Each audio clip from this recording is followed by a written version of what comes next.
maamulka iyo macallimiinta dugsiga sare ee Togdheer ee magaalada Burco ee xarunta gobolka Togdheer ayaa soo bandhigay qalab cusub oo casri ah laguna ogaanayo habsanka ardayda isla markaana ardayga habsaama waalidkiisa toos ula xiriiraya waxaana munaasabada lagu soo bandhigay qalabkani ka soo qayb galay mas'uuliyiinta maamulka gobolka Togdheer waalidiin arday iyo marshar fadan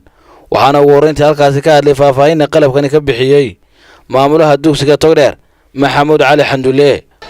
maanta waxaanu xafladan ku daafuraynaa system cusub oo computerized ah oo la yiraahdo student attendance and time terminal waa fingerprinter laakiin uu ku xiran yahay system ardayga dabagelaya ilaalinaya controlaya xilliga uu imanayo xilliga uu baxayo waa system aanu design gareynay ardaydu inay suulka saaraan arday kasta oo suulka saarana uu feedback siiyo inuu iskuulka yimi ardayga aan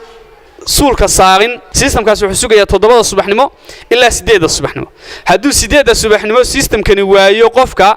wuxuu toos telefoon ugu dirayaa waalidkii ardayga soo diray si waalidku dareemo ardaygiisii dabagal lagu hayo joogitaankiisa iyo maqnaanshihiisa imaanshihiisa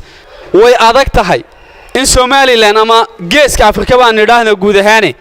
marun iskuuladu ay ku fikirayeen system hawsha xaadiriska idinka fudaydiya oo suulka la saaro oo waalidka la hadla oo computer ba jira laakiin waxaanu nahay iskuulkii koowaad u horeeyay ee systemkan sameeya waxa iyaguna halkaas ka hadlay gudoomiye ku-xigeenka gobolka Togdheer ku-xigeenka duqa degmada Burco Xildhibaan Cabdirasaaq Qaar waxa farxad gobol ahaan iyo degmo ahaan iyo Burco ahaan u ah barnaamijkan casriga ah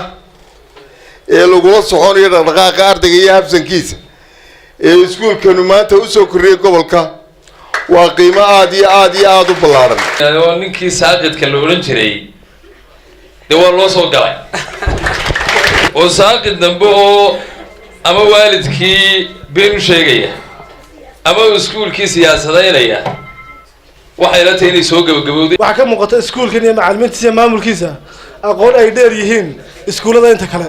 dugsiga sare ee Togdheer ee magaalada Burco ayaa dugsigii ugu horeeyay qalabka noociisa keenay dalkani Jamhuuriyadda Somaliland Ibrahim Faarax Macaan iyo Cable TV Burco.